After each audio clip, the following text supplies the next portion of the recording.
All right, we were just getting everything set up here, everybody, and see we got a couple people on the line already, about 4 or so. So welcome back to the Gridiron Expert live call-in show, annual Wednesday night tradition now here at the Gridiron Expert. Thank you all for joining us. See who we got on the line right now. Ethan, the Buckeye, who I'm going to do my best to try to promote at some point to moderator as he is trying to take care of all the bots, as I'm sure many of you have seen that are commenting on all of our videos. Many of you, if you have a YouTube channel, you're getting messages from these guys that are wanting to be friends and they're wanting to collaborate and all scams. So Ethan, appreciate you. Scott Bankale, keeping you up to date, both on his Instagram page, Twitter, and here on our page in the comments with everything going on around NCAA athletics. And we have a lot to talk about today as well. DM, waiting in New York State. Appreciate you as always, DM. Always love talking with you and hearing what you've got to say as well. And I just got your email, by the way, that you sent. Just saw it right before I hit the live stream button.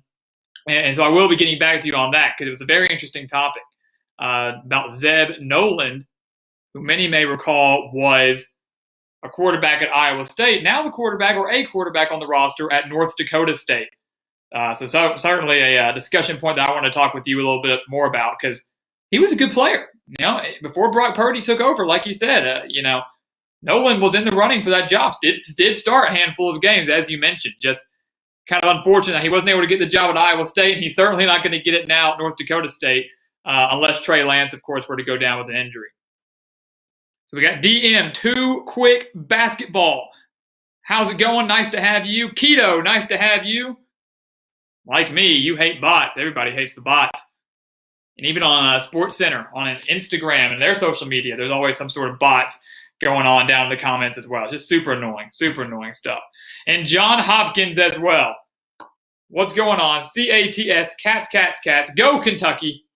That personalized Kentucky intro as we've kind of grown accustomed to since John has started to join these live streams. So I appreciate you all for being here. And as always, as you know, we're going to be hitting as many of your questions and comments in the live chat. We're going to talk as much as we can in there, but we're also going to open the lines up here in a little bit for you guys to call us. Call right here. Hear your voice right here on the show to talk anything, everything, college football related. Whatever's on your mind, we want to hear from you. So we'll open those up here shortly. We'll type the phone number out in the line or out in the chat, and we'll go from there. But a couple of things I did want to discuss first before we dived into that and kind of started talking about everything that you guys had to say. The first I want to talk about are some quarterback transfers. A couple of weeks ago, we did release the quarterback transfer video. We put that out there and talked about kind of the big names that were going to be going to big-time schools. The likes were Jamie Newman. You had Felipe Franks. You had De'Aaron King. You had a bunch of guys like that were going to make immediate impacts.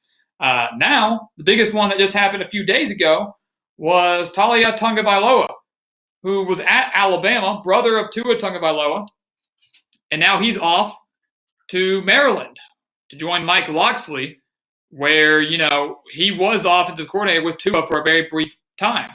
So you kind of have that connection there. Talia knew him, and he knew the work that he did with his brother. And now he goes to Maryland, of all places, who, if you've been keeping up with football, you realize they're doing a fantastic job of not just recruiting, but utilizing the transfer portal as well. So that is a big-time get for the Terrapins. And we know what that offense is capable of. The first 2 games of the season, I get the first one was like against, Howard or something like that. So I don't put too much stock into a 70-point performance against Howard. But what I do take stock in is a 63-point performance against Syracuse. And I know the Orange weren't as good as they were back in 2018, but we know what Maryland's offense is capable of.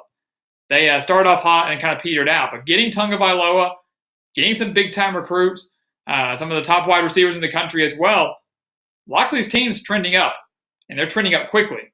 So you have him, and then you have Jack Sears as well, the former USC quarterback. And if you remember, that USC quarterback room was very, very crowded for such a long time. You had JT Daniels, you had Jack Sears, you had Keaton Slovis, and now Jack Sears has decided to transfer to Boise State. So he heads off to Boise State, where he's not going to probably start this year or play this year because they've got Hank Bachmeier, who, as long as he can stay healthy, will be one of the best in the Mountain West. But he is there now to take over with Brian Harsin whenever Bachmeier leaves. And as we know, Boise, for them to remain contenders in the Mountain West, to stay in contention for a New Year's Six caliber bowl game, they rely on the quarterback. They rely on the offense. And so they just kind of cycled through quarterback. Every time you think of Boise State, and if you go back and look for the past decade or so, they've always had very, very good quarterbacks. And so Sears is going to be just another addition to that fine list of quarterbacks that the Broncos have breeded for, over a decade now.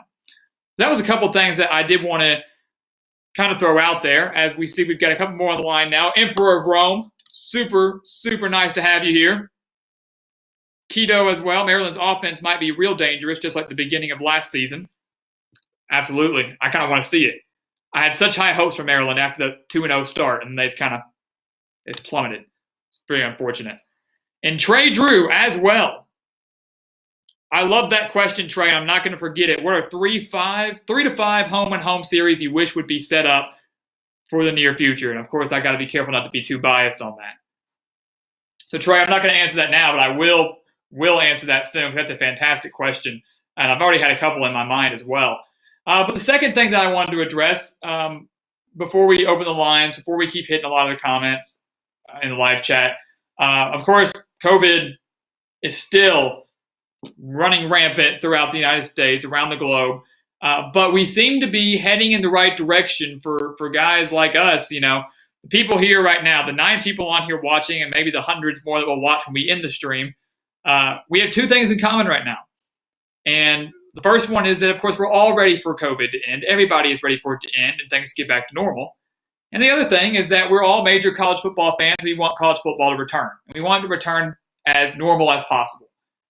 Well, today they voted to say that voluntary practices, voluntary workouts for football and men and women's basketball could resume on June 1st. And to me, that's a major step in the right direction. June 1st, you're about 3 months out from the start of the college football season. Now, while they might not be able to get together with coaches and have actual, team-sanctioned practices, this will allow our players to go to campus, will allow them to use our facilities and get ready for this upcoming season. So that's a major step in the right direction. To me, kind of shows that we are leaning towards football happening in the fall, because there are many other universities as well that have kind of, decided their plan of action for this upcoming semester. And that is, we might start the school year a little earlier. Maybe we don't. We're going to take away a fall break because we need to be at school as much as possible. But our semester will end at Thanksgiving. When the students go home for Thanksgiving, that is when the semester will end, instead of closer to Christmas, first, second week of December. And that's a huge, huge move, and a great move, I think. Because the whole fear right now is that COVID is going to spike back up in the fall. And then that might result in schools going home early, like we did this past semester. Might result in college football and other sports getting shut down early, like we did with the NBA and the MLB, which is still yet to begin. All those things kind of swirling right now, but teams are still, and universities and teams are really moving in the right direction and seem to be making, very proactive moves so we can have a season here in a few months. They're doing everything possible because they need it. They need the money. They need the exposure. We need it. Fans need it. They want it. And they know that. So they're going to try to do everything in their power to do that. Now, I think, South Carolina has made that decision. Notre Dame has made that decision. I believe Texas has made that decision. Many other schools will probably follow suit in terms of how they're going to handle next semester, which in turn will result in a positive, opportunity and a positive impact on collegiate sports. So major news, quarterback transfers. We've got, COVID news that will greatly impact college sports, and in particular college football. Now, I said a few weeks ago at the conclusion of one of our videos, I was very, very positive that we were going to have college football in some shape, form, or fashion. It is probably not going to be the way we want it to be. It might not be where we have fans in the stadium. It might not be where we are tailgating outside before a game. It might not be, when it was supposed to start. It might not start till October. Who knows? But we're going to have it. After everything I've heard and the way people are starting to move things, we're going to have it. We're going to have college football. And to me, I don't care how they do it. I don't care if there are fans there or not. I just want to be able to sit down on a Saturday morning and watch from 11 o'clock in the morning to 2 o'clock at night the following morning with Pac-12 After Dark and a game in Hawaii. That's what I want to be watching on Saturday in the fall. I think we're going to get that. In some shape, form, or fashion, we are going to have that. So hitting a couple of the comments here. I want to make sure I don't get too far behind. Then we're going to open it up. I know it's what everybody's looking forward to. Trey Drew, I'm not going to forget about you. I love that question. We're going to get to that.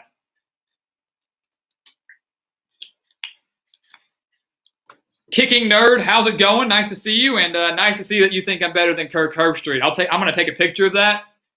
Maybe frame that up on my wall. I appreciate that, though. Kicking Nerd, nice to have you here. Same with Josh Weiser. Do I have any insight on the much-rumored split that's coming between the Power 5 schools and the Group of 5 schools? Not really sure what you're referring to, Josh. So I guess I don't have much insight on that. If you could enlighten me a little bit more on that, I'd love to discuss it, and I can kind of try do some research on that. But I don't know much of a rumored split coming between Power 5 and Group of 5. I know a couple of conferences have kind of discussed the getting rid of divisions, or maybe a couple teams are maybe have to step down at some point because a lot of teams are having to cut programs within their schools. But I haven't heard much about that. Josh. So I will be doing some research on that. If you have anything else, please throw it out there. Emperor of Rome, of course, saying that he hopes Talia will bring some stability to Maryland because they certainly need it. Mike Loxley's only been there for 1 year, so give him a little bit of time. Got to give him time to build a program. I thought he was way ahead of schedule last year. Thought he was looking really good last year, and they kind of, it caught up to them. People figured them out, and that started with Temple. Then it got worse in Big Ten play. But I do think that in time, Talia's a guy that's at least going to be there for 3 years, I would think, if not 4, all the way to the senior year. And who knows, Maryland could be a team that with him could win 8 or 9 games, which would be huge for the Terrapins. Don't know if they can ever get over that hump to be kings of the Big Ten, because they're still going to have to get over teams like Ohio State and Michigan and Penn State and guys like that. But hey, you never know. If you got Tonga Bailoa on your team, you're looking pretty good. So going through here, Trey Drew. All right, I want to hit his question real quick. He has either 3 to 5 home and home series that I would love to see happen. And a couple of them have probably already been enacted. And of course, people schedule so far ahead now. So, you've got games. It's 2020 right now. We've got games scheduled for 2028, 2032. We're scheduling so far in advance that I might say one that's already been done. But certainly one I'd love to see is Alabama and Texas. I would love to see Alabama and Texas do a home and home series. I think they do have that arranged here in the following years. I think they're going to have a home and home series. Those are two just dominant programs. I know people will, be shocked when I say Texas dominant, but historically speaking, Texas has been a fantastic football school. I know they've been gone through a kind of a rough patch really ever since Mack Brown left, but they are a dominant football school, a historic football school. Same for Alabama. So I'd certainly love to see that matchup. I'm trying to think of another one that I'd really love to see. You take Notre Dame and anybody. I love watching Notre Dame play some elite competition. And they've done a home and home with Clemson. That back half of that is happening this year. They obviously play USC, they play Stanford, they play teams within the ACC.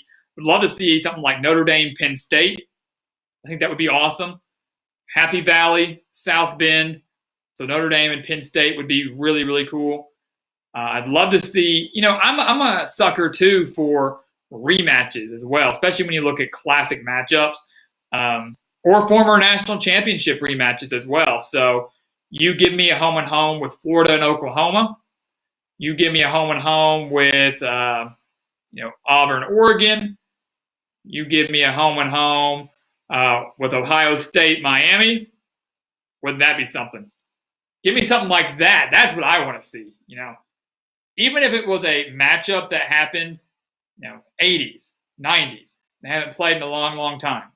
That's the type of stuff I want to see. And then stuff like conferences, too. You look at the old Southwest Conference. That consists of teams like Arkansas and Texas and Baylor and Rice and TCU. The majority of those teams actually stuck around in the Big 12. Southwest kind of disbanded, and a lot of those teams remained in the Big 12. But to see some old, Southwest Conference matchups that we're doing a home and home, that'd be really cool. So Arkansas, Texas, for example, they're supposed to play next year. That back in the 80s, 70s, 80s, that was one of the biggest rivalries in all of college football. Texas hated Arkansas. Arkansas hated Texas. I mean, it was a huge rivalry, and they've rarely played since then. Even when Arkansas moved to the SEC, they played a few times in the Cotton Bowl.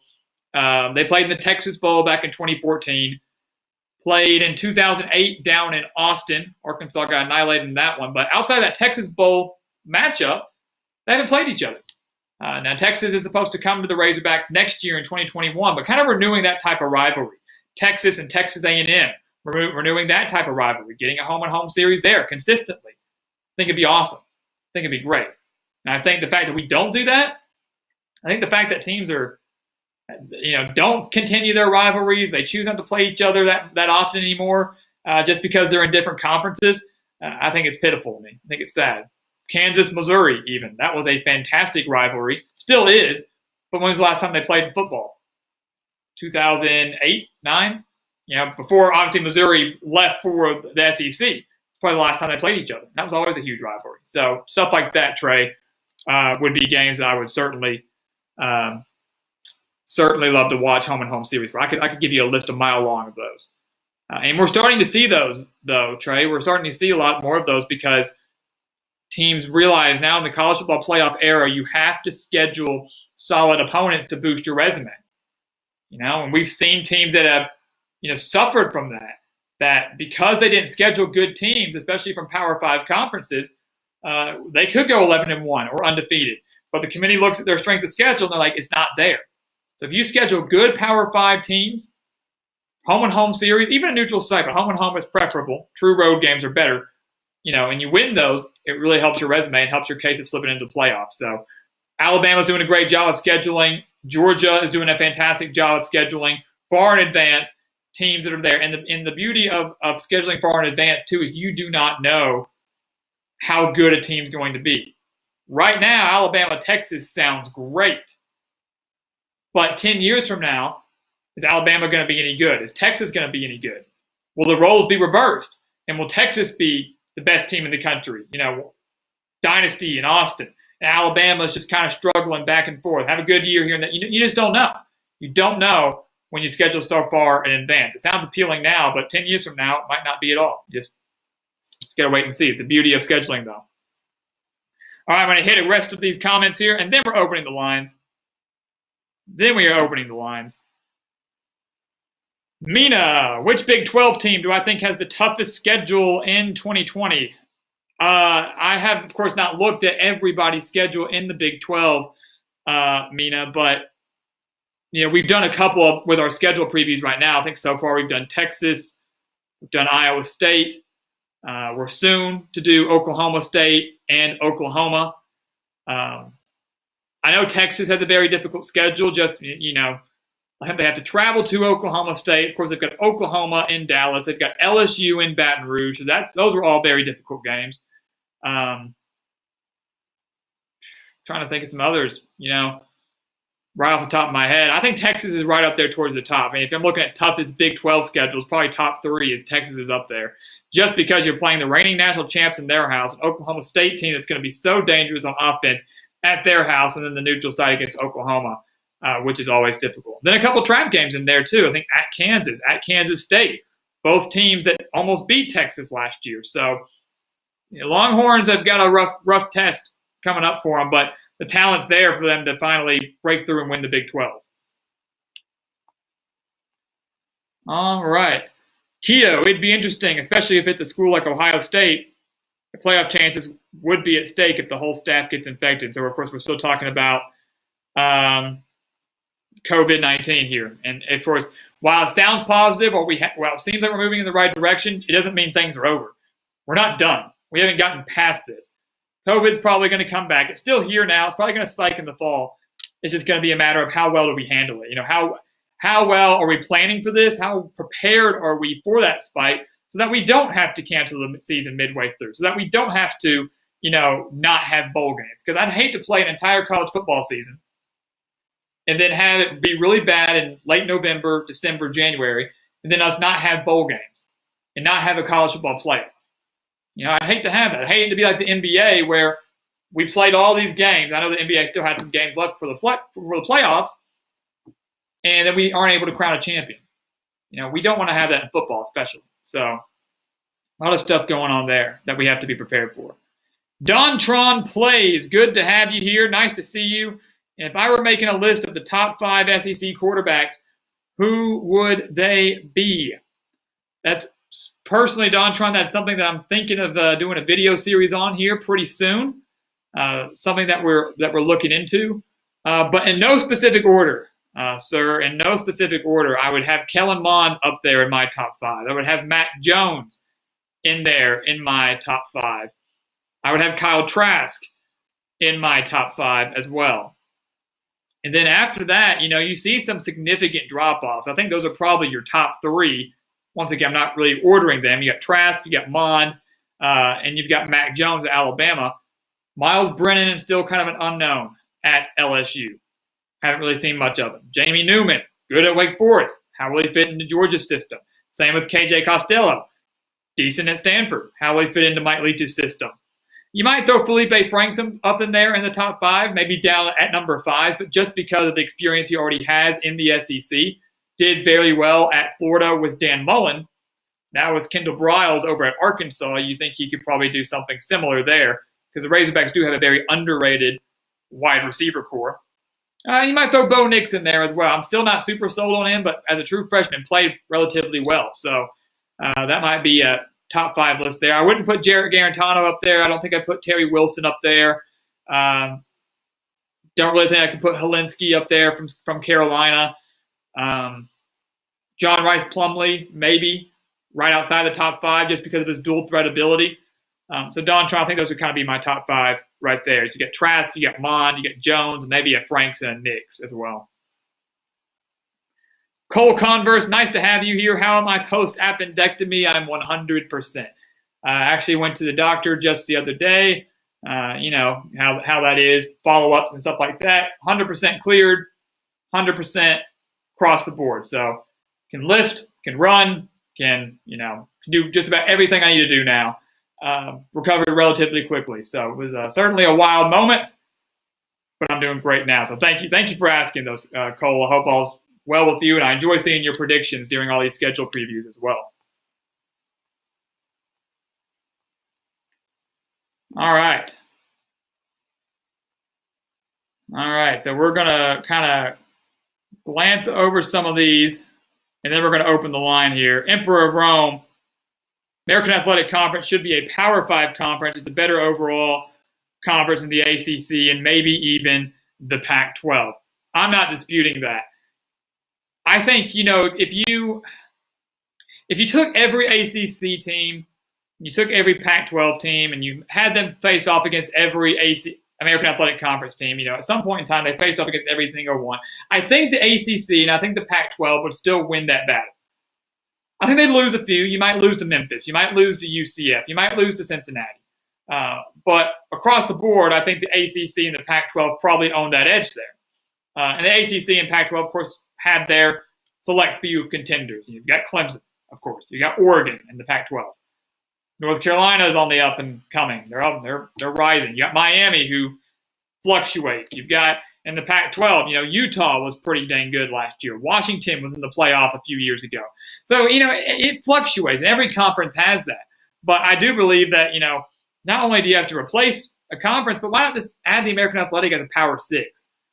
Because I get that the strength of schedule, because of the conference they're in, isn't as high as that of maybe a Pac-12 or ACC. But if we're being honest, the strength of schedule in those conferences isn't that great either. Not saying UCF should have gotten into the playoff either year they went undefeated in the regular season. But I am saying that they could have competed and could have beaten a lot of the teams within the conferences of some of those playoff teams. Let's just say that. They beat Auburn the first year. almost beat LSU the second year. And say what you want, LSU was beat up. LSU had starters sitting out. I don't really care. I don't care. UCF is a pretty dang good football team. The same could be said for Memphis. Held their own with Penn State last year. And has beaten, over the course of the years, has beaten Power 5 opponents. Ole Miss, beaten UCLA. It's happened. So, I agree. I think it should be more of American Athletic is the Power 6 conference more than anything else. Cyclone Mitch, good to have you. Where's the suit and tie? Man, I was going casual today, man. I was running late. I was outside hooping a little bit, outside shooting playing some basketball, and took a look at the time. Realized I was a little bit behind, so I rushed in. Had to get tidied up. Had to get a shower. Had to shave because I had this quarantine beard going for a while. It was even worse than it was last week in this live stream. So did that and put on a nice button down and went without the suit and tie for today. But I'll have you know, Mitch, that with the remainder of our schedule previews, which tomorrow we hit the top 15, beginning with team number 15, suit and tie all the way through, baby. Suit and tie all the way through. And next week's live stream, there will be a suit and tie as well.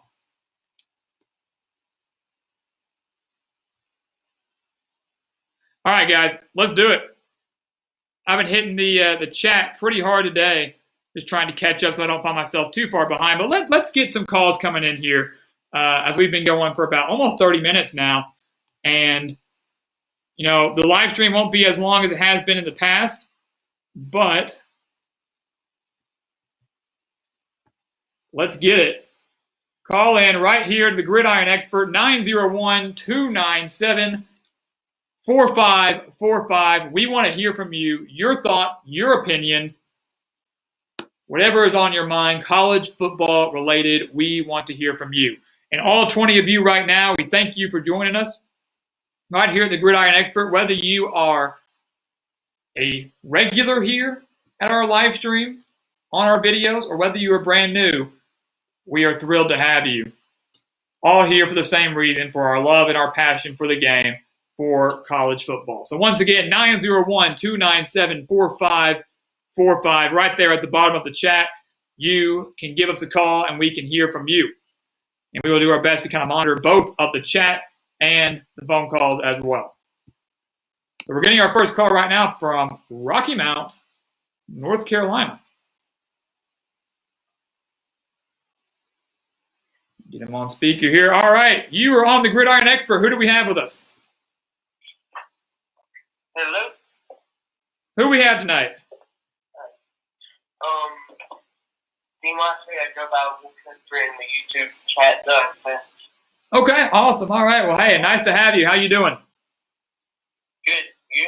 I'm doing great, man. Wednesday nights can never be better than doing this.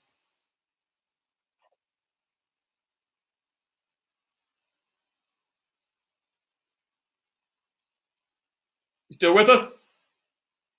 Wait, do you want my question? Yeah, lay it on me. Let's go. Let's talk. Do you think the year that NC State has this year will be a fluke, or do you think it is a precursor for the years to come? Can you repeat that question with the first part again?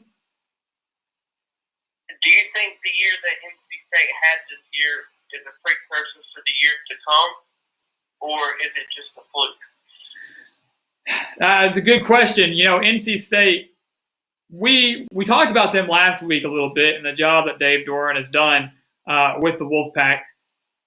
I think he's going to get them back on track. I don't think this is, as you said, a precursor for years to come where they're going to consistently be, 4-8 or 3-9, somewhere around there, hovering below bowl eligibility.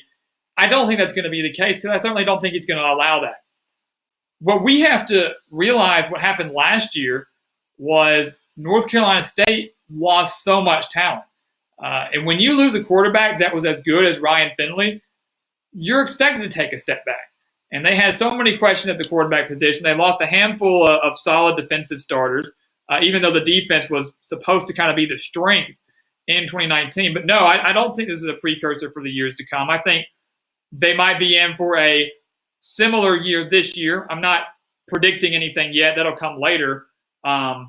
I could see them flirting with bowl eligibility, best maybe 6-6, 7-5.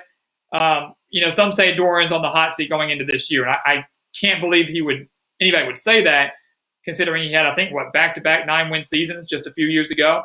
So no, I don't think it's a precursor for years to come. I think they have a little bit of a slow year again in 2020 and then pick it right back up in 2021, because I think the rebuilding process, especially at a school like NC State, that's not, as elite and at the top as a team like a Clemson in the ACC, or is doing as well with a great coach like Mac Brown at North Carolina. I don't think they have those type of resources. So it takes a little bit longer for a rebuild and for a chance to bounce back. So no, I think you're going to be okay. I think the Wolfpack are going to be just fine. I think they compete with bowl eligibility in 2020. Whether they get there or not remains to be seen, but you're not going to hit a slump. You're not going to go through a very long slump where you're going on a bowl drought. I can promise you that.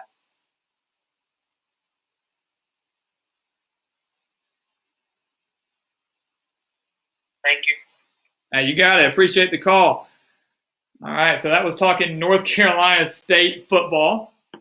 Whether or not the Wolfpack struggle for the remainder of the 2020, or whether they struggle for the next 2 or 3 years remains to be seen. But Dave Doran is a good coach, and again, anybody that thinks he should be on the hot seat after one bad year, 4-8 last year, when you lose your star quarterback, when you lose so many starters from that offense that was really, really good, I think it's just a little ridiculous and a little premature.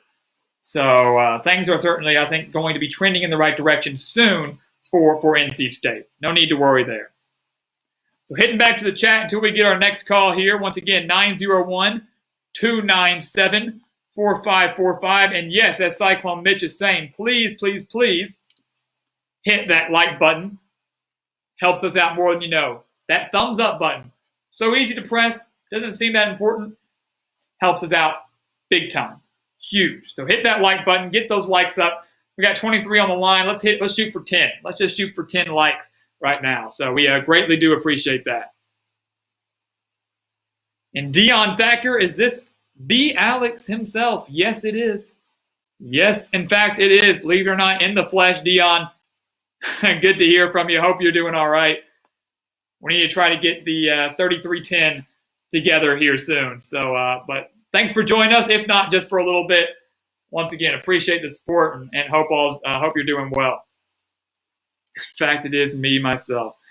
Cole Converse, better team in 2020, Arkansas or Kansas? Cyclone Mitch says Kansas. Scott Van Kale says Kansas. I can't comment. I can't comment because my bias and allegiance might come out a little bit. I do say this. Who has the better head coach right now? Kansas. Who has the better, I would say, continuity right now within the coaching staff, within the players? Kansas. Does that result in a better year for Kansas? I don't know. Because I think Arkansas has better talent. I think Felipe Franks is going to be very underrated. I think he's going to help him out a lot. Raheem Boyd is one of the better running backs in the country. One of the best wide receiver cores in the country. And 2 very good coordinators that Sam Pittman went out and got. We're getting a call from Philadelphia. Can't decide between Kansas and Arkansas, but the jury says Kansas in the live chat. Let's take this call. Hello, you are on the Gridiron Expert. Who do we have with us? It's the Dan Chronicles again. Of course. How are you doing? I'm doing pretty good. I'm actually just getting out of work. We're finally able to go back to work. Thank God. I'm sure. Are you happy about that?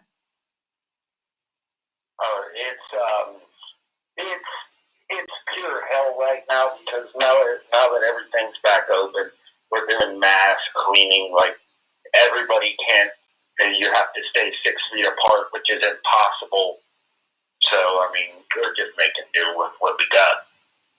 Really, that's all you can do, man. That's kind of the situation and the problems that we're all facing. I know a lot of people that work in kind of close environments, or I know some people that are going to be working at gyms and stuff like that. And it's not going to be possible to keep people 6 feet apart and to constantly be sanitizing everything. So I feel your pain.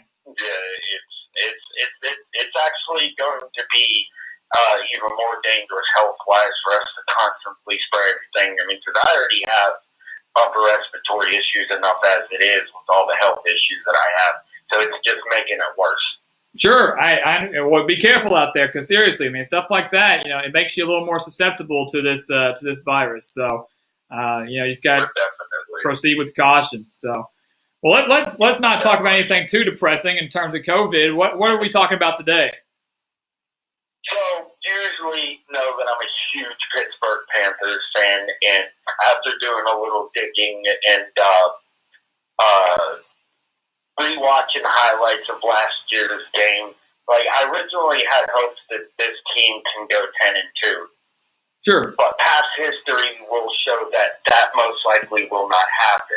I'm predicting more of a 9-3 with an ACC championship bid. Okay. I know everybody wants North Carolina to go and everything. I just don't see them doing that. I don't see anybody else other than maybe Pitt or Virginia Tech, maybe North Carolina. Yeah, I mean, well, within that division, within that coastal division, there isn't much competition, and we saw that just a few years. We saw that a few years ago. It was 2018? I mean, Pittsburgh won what 8 games, and still won the coastal. I mean, they got beat by Clemson. I'm actually going to pull that up right now. Got beat by Clemson in the ACC title game, but because the coastal was so weak, they were able to slip in there. Yeah, finished the season 7-7, 7-5 regular season. Lost to Clemson and then lost to Stanford in the Sun Bowl. But I will say this: last year we talked so much about how bad the coastal was, and it was. Virginia was bad. It was terrible. I mean, Virginia was a solid team, and I think they proved that with the pretty, I think, surprising showing against Florida in the Orange Bowl. To hang with Florida, I think it showed they weren't necessarily a fluke, but still, I mean, when you get beat, 62-17 in your conference championship game, there's a problem there. But it definitely is, because that's what I said. I said that Virginia over Pitt was a fluke. Because look what ended up happening in the ACC championship game. And we didn't even get blown out by that much in the ACC championship game. You did. It was relatively, I mean, all things considered, respectable in the ACC title game a few years ago. And so you were talking 10-2 last week, as you mentioned, and and we went through the Pittsburgh schedule, kind of looking at what could be in store for them and who their toughest test would be. We talked a lot about that Their toughest test is Notre Dame. Notre Dame, hands down, is their toughest test. Well, absolutely. Their toughest non-conference test is Marshall. Sure. Well, Notre Dame, it's not even going to affect your conference standings. Oh, no, it's not, but I consider Notre Dame an ACC opponent. Everybody here in Pittsburgh does. Sure. Well, I mean, I know they are in basketball and many other sports, but I mean, when you're looking for trying to slip into the ACC championship game, Notre Dame's not going to make or break that for you, which is a good thing. No. And certainly the road game at Marshall. That's a good thing.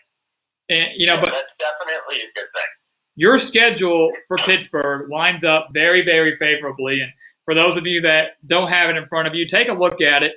But you're right. A lot of people right now, the trendy pick to win the Coastal is North Carolina. A lot of people also slightly like Miami.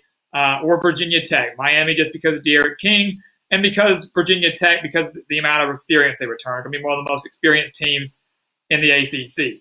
But guys, Pittsburgh does host Virginia Tech. They host Syracuse. They have to travel to North Carolina. But when you look at their road games, we host Notre Dame as well. And when you look at their road games within the ACC conference, we said North Carolina earlier. I'm not too worried about Virginia that much, just because I think they will take a step back. Toughest road games within the ACC are certainly going to be North Carolina and Miami. I know you have that Florida State road game as well, but that Florida State team you don't really know what to expect from them, especially with a brand new head coach. So going into November, which the first game of November for Pittsburgh is the home game against Virginia Tech. The Panthers could be in contention for the ACC title, and that key little stretch there. They should go undefeated, honestly. There's no reason how easy the schedule is laid out for us this year. There's no reason why we can't go undefeated. We don't lose much. We only lose on offense. What's his name? Maurice French. French, yeah. He's with Buffalo now, I believe. Or is that Dane Jackson? I think Dane Jackson went to Buffalo. He's gone. So we have plenty of other receivers that we just got from scholarship who actually will start, like Jordan Addison. He will start, and he's a freshman.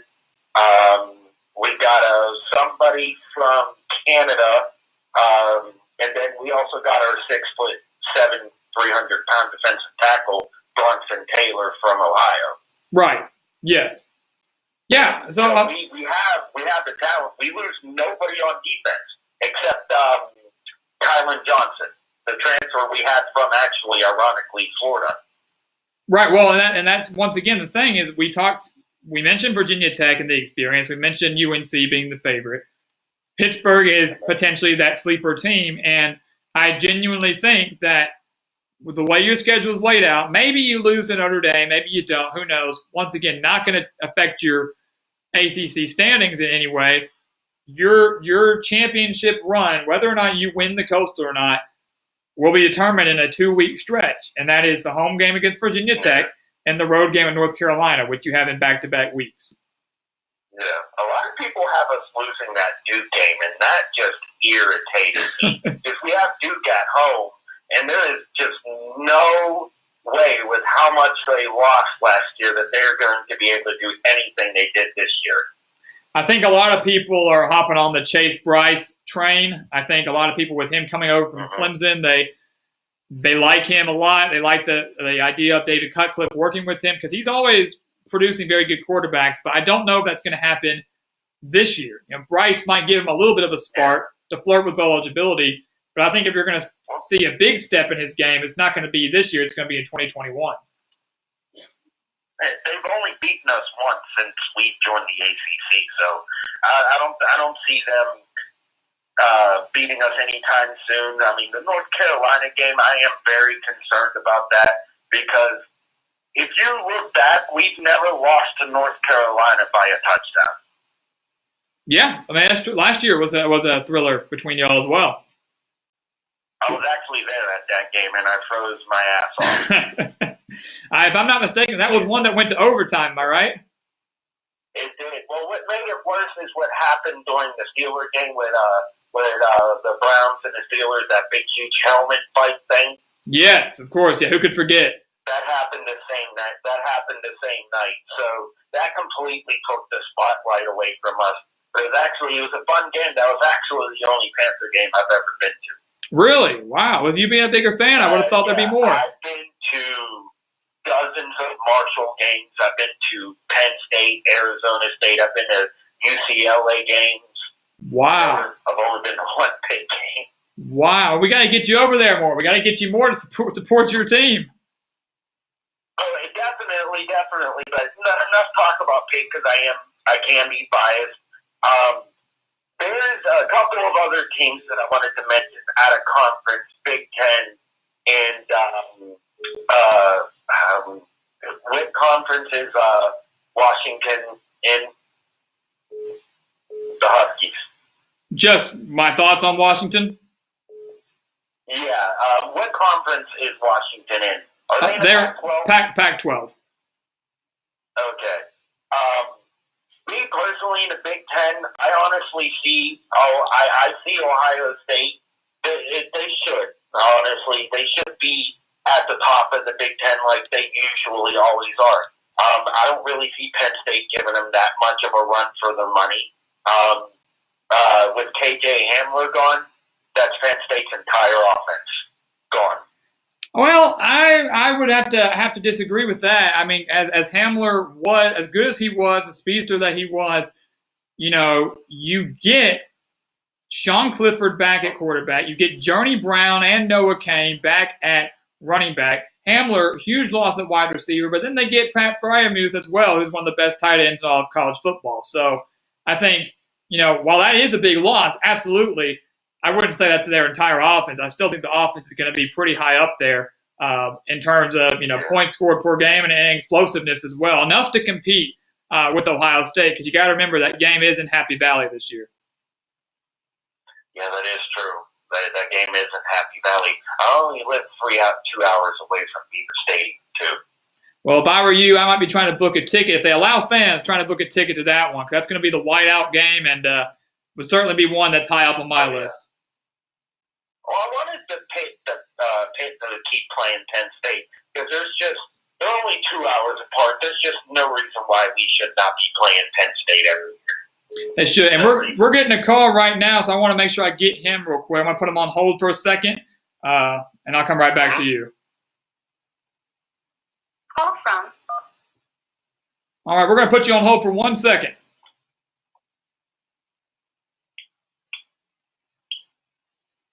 I think they heard us. I think they were able to pick up on that. Hopefully they'll stay on the line with us. All right, so we'll wrap this one up here with the Pittsburgh talk and the Penn State talk. But the close, I agree. It's a solid rivalry game between Penn State and Pittsburgh, and I'm with you. I don't see why you shouldn't be playing every single year. There's no excuse. I mean, to me, our rival right now outside of Penn State is Syracuse. Yeah, I would agree. That's really all you got. I mean, most things considered. Definitely, but I'm going to go ahead and shower here because I'm starving. Understand, hey, you're off of work, a long day. Go get yourself some food. All right, thank you very much, Alex. It was a pleasure talking to you, and I hope I'll definitely continue watching you right now. Absolutely, I appreciate it, and hope to talk to you next week. All right, see you then. All right, man. All right, so some good Pittsburgh talk, and of course, we've got Penn State talk and in-state rivalry talk, ACC Coastal talks. Always a good time talking with the Dank Chronicles, who hopefully is going to go find himself some good dinner right now. We've got a call from Iowa. Might know who this is. Let's see. Who do we have with us right now? This is Mitch. Of course, Mitch. How's it going? I'm doing good. You? Doing all right. And Mitch, I'm gonna put him on hold and come right back to you.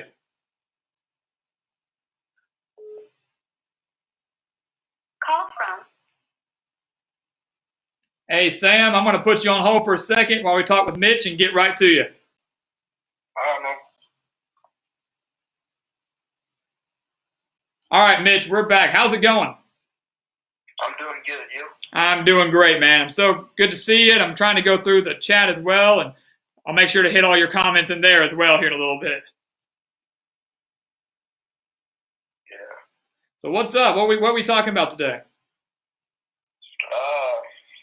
I'm talking about how Charlie Kohler's the second best tight end in college football. Well, he's certainly up there. For those of you that don't know, Charlie Kohler, tight end for Iowa State right now. I think let me ask you this. You say second best. Who do you have as number one? Beersworth, guy out of Penn State. Oh, yeah, the Pat Fryermuth? Yeah. Yeah, I would agree with that. Yeah. I've got him. Yeah, it's kind of a hard name, but yeah. Over at Penn State, I certainly would have up at number one. Kohler is certainly, I think, right now undisputed number one in the Big 12. You've got a number two in the country. And I also would say don't sleep on Kyle Pitts either over at Florida. A lot of people like to say he's just a very, very slow wide receiver in terms of the way he's built. He's not your typical tight end. But I want to pull up something here for the people that are still looking. I want to look at Kohler's stats from 2019 just to talk. But what would you say your reasoning is behind Kohler being number two in the country behind Fryermuth? Number one, he's very consistent with catching his passes. I believe I looked at a PFF grade. It's 100% film study, Pro Football Focus. Right. They put it was like third best or something in the country when lining up in the slot receiver. Yeah, that's consistently catching the ball. Well, he's exactly right. For you guys, these stats right here, I mean, you can't dispute them. 51 receptions last year, 697 receiving yards, 7 touchdowns. It's an average of 13.7 yards per reception. 2018 didn't do much, obviously, just only 11 catches, but was, he was still a young player at the time. Wasn't really kind of implemented into that offense in Ames yet. But yeah, look, I really don't think, Mitch, I can argue with you on that. I don't know if I can argue with you because he's not number one. And I give you credit because I think a lot of people, they'd be more of their, be a little biased towards their home team and they'd make a case for him to be number one. But I give you credit for making him number two. I'd put Pitts either up there, either slightly ahead of him or right behind him. But go back and watch his highlights, guys. Go back and watch Kohler's highlights from 2019. Pro Football Focus, would you say, gave him 100%? Yeah, or like third best lined up as slot receiver for I think so. Yeah, and look, you and I both know too that Iowa State, they've got some guys that were waiting in the wings at wide receiver, and that hopefully relatively quickly will build that chemistry with Brock Purdy. But you can't help but wonder and probably believe that Kohler is going to be the guy that Purdy relies on the most, at least at first, if not for the entire season, just because of the lack of depth at wide receiver, at least at the beginning. Oh yeah, and now we have an NFL tight end coach, former NFL tight end coach, coaching the tight end since our tight end coach left to become a coordinator at UCF. Yep. Yes. Yeah. So that's even even better. Or that's what you have to deal with there. So I'm personally, Mitch, am very, very excited for Iowa State football. I know you are just being a fan, but someone commented on a video recently talking about how I think it was the Baylor schedule preview, talking about how difficult it would be to predict their games because the Big 12 is so deep this year.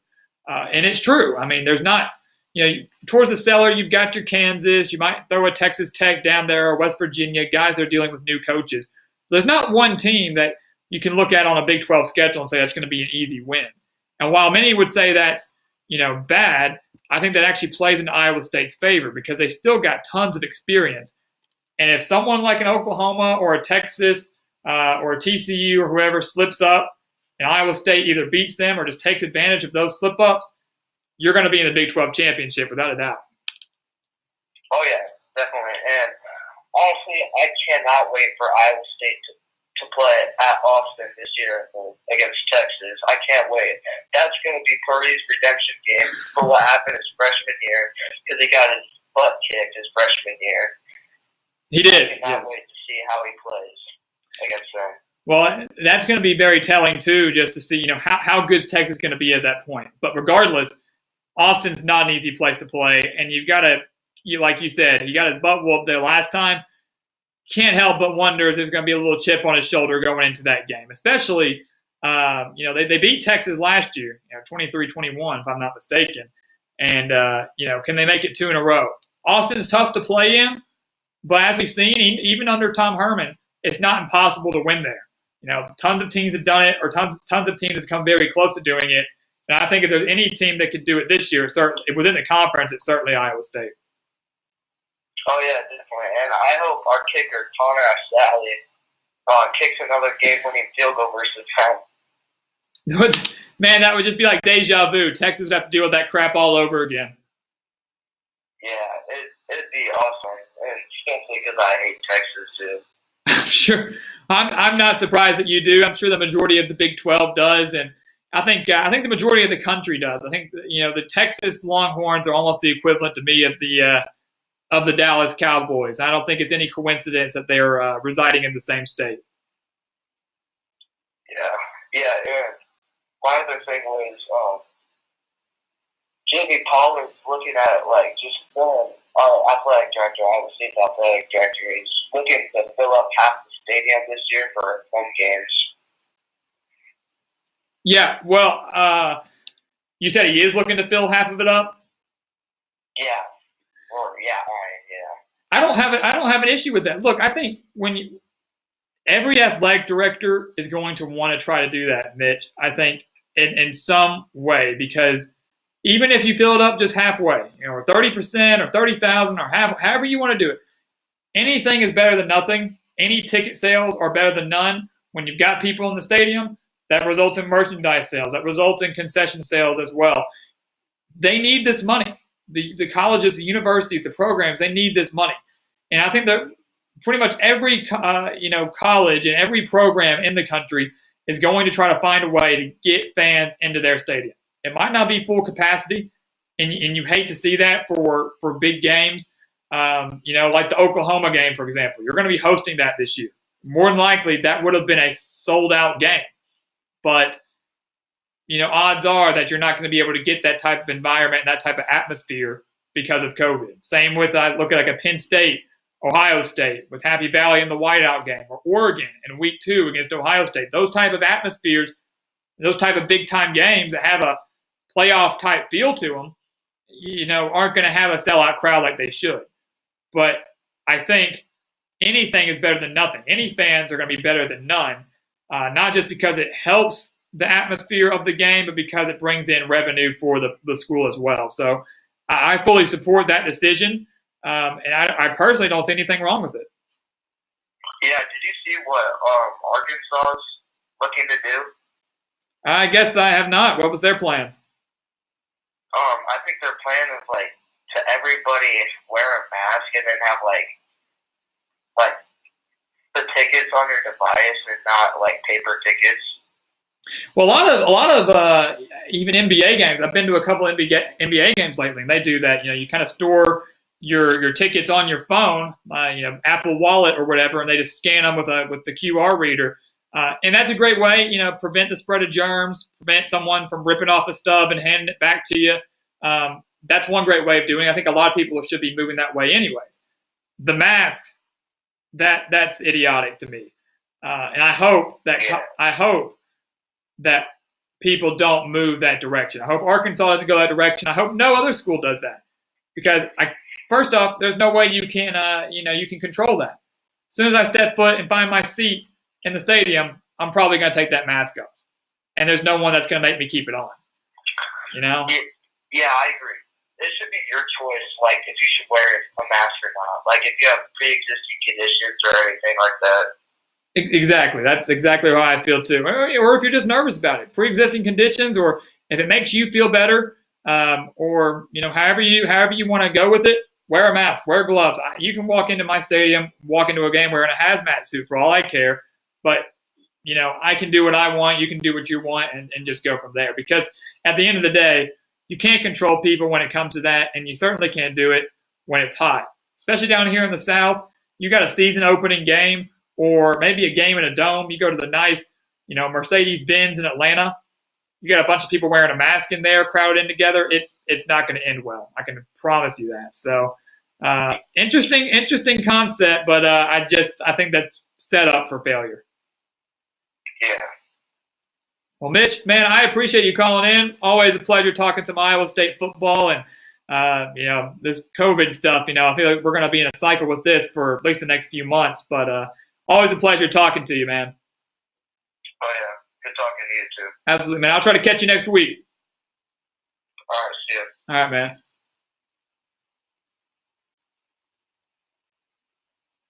And what we're going to do right now is we lost connection with Sam, who'd been on hold, so we're going to give him a call back. He'd been on hold for so long, and something we just disconnected. Hey, Sam, you here? What's up, man? What's up, Sam? How are you doing? Good, man. How about you? I'm doing great. Guys, let me tell you something real quick before we dive into some conversation here. I got a feeling it's going to be a good one. We got Sam on the line here, and if you go check in our description right now, it's been there for almost a year now, runs one of the best college football Instagram and Twitter pages out there right now. It's at All College Football, All CFB. Check it out. It's in the description. Go drop him a follow right now. Twitter and Instagram. Fantastic stuff. Analysis. Got some polls that he runs. Keeps you up to date on just about everything. So it's always been a pleasure talking with him and kind of just seeing his page continue to grow. Hundreds of thousands of people. Way bigger than what we've got here. So, Sam, we're happy to have you, man. Appreciate it, man. Appreciate the plug. Hey, anytime. You know it. Let's just dive into the SEC. What do you think about the East right now? Oh, let's do it. I love it. That's kind of a conversation that we've had a few times within these live streams. Georgia, Florida, undisputed, number one, number two. Yeah, for sure. And there's no debating that. Yeah, but I think a lot of people, Sam, and I'm interested to get your take on this too. And I'll run through the East and then we'll come back to it. But yep. Do you think, and like I said, I'll run through it, but some people have Florida above Georgia. They've got. Yeah, that's what I want to talk about. Like Danny Cannell, Barrett Salee, what's your CBS? I follow him closely. They're all drinking the Kool-Aid on Florida, and I'm a little surprised. Dogs winning 3 straight. I mean, I could kind of get it with Kyle Trask coming back. A lot of people view him as like the top quarterback in the SEC right now, but I don't know. I kind of want to wait and see with that. Well, that's kind of my thing too. Is it's a scenario for me. You said that Georgia's won 3 straight, and I think until Florida can finally get over that hump, Georgia owns the edge. I think exactly. That's how I see it. Yeah, I mean, and I get people are worried. Florida they do return tons of talent from last year's Orange Bowl team. Kyle Trask being one of them. Kyle Pitts, we just talked about being one of the best tight ends. One of the best in the country. Absolutely. And the defense, once again, Todd Grantham leading that charge, going to be one of the best in the SEC again. But Georgia, on the other hand, on the other side, they collect Jamie Newman. They bring him in from Wake Forest. And I'm also interested to get your take on that too. What's your take on Jamie Newman? Because, a lot of people are drinking that Kool-Aid too. I'm not one to say that he's a Heisman contender yet. I think that's a little ridiculous and far-fetched. But I do think he's going to provide that spark to Georgia's offense that Jake Fromm really could never do. Right. Yeah, I'm optimistic. The thing about Jamie Newman is he's like the first true dual threat type quarterback that we've had over a decade, really. So I think he can definitely bring a spark to our offense that we've been missing for a while. I'm not gonna say he's gonna be a Heisman contender or anything, but compared to the talent he had around him at Wake Forest that he has now at Georgia, I think that's gonna benefit big time, especially the offensive line. I think he can put up some really good numbers this year and at least get them back to Atlanta. I fully agree with that. And that's the biggest thing for me is Georgia. It's been so long since they've had that dual threat quarterback. And that's why a lot of people are really excited about it. Well, yeah, I mean, it gives you just that extra, just an extra thing you have to worry about because for so long we've seen Georgia be such a great run team. Aaron Murray was fantastic. I think they passed a little bit more with him, but even earlier 2010s, you had your Nick Chubbs, you had your Stoney Michelle's, you had your Todd Gurley, and all of those guys, and they've relied so heavily on the ground and pound with that great offensive line, which is going to be good again. With Swift gone, he might need to carry more of the load this year because we don't have a true elite proven running back right now. We got Zamir White, who's the top rated running back in 2 classes before, so he's probably going to be our top back, but he's coming off ACL injuries on both of his knees, so he still has to come back 100% and prove himself. But yeah, Jamie's probably going to have to carry a lot of the load. Absolutely. That was what I was going to say. You got Zamir White, but losing DeAndre Swift is a huge blow. Would have been nice to have him around for another year. But your wide receiver core is fairly solid. I will give you that. That was our that was our biggest problem last year. We depth at wide receiver and then just overall inexperience. With all the guys we got coming back here, minus KJ. Plus, we have 4 new freshmen coming in from our most recent number 1 class. That's going to provide a lot more depth. I'm feeling a lot better about the receiving core. Yeah, I certainly would too. And I really don't think you're worried too much about the defense. I mean, you got Kirby Smart as your head coach. I mean, a lot of those starters. That should be the number 1 defense, undisputed. But we'll see. Yeah, well, I'm with you. The thing with Georgia here is, guys, we're talking about them. We're saying Georgia for now is the undisputed number 1 in the SEC or SEC East until proven otherwise, and their biggest competition is Florida. And I think you really will get a good look at how Georgia is and how Jamie Newman's going to play. I think it's week 3, travel to Tuscaloosa. Yeah, we'll see pretty early with Alabama. Yeah, I'm not too worried about Virginia. I think Yeah, I mean, it'll be a good tune-up game. And week 2's Eastern FCS team.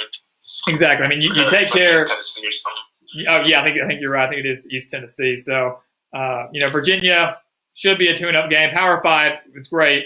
Neutral site, great. It's just hard to take away a lot because Virginia loses a lot, especially Bryce Perkins, who's basically their whole offense. So. Well, that's the kicker. I said it. I wish this game had been played last year. Just to think it would have been a little more competitive.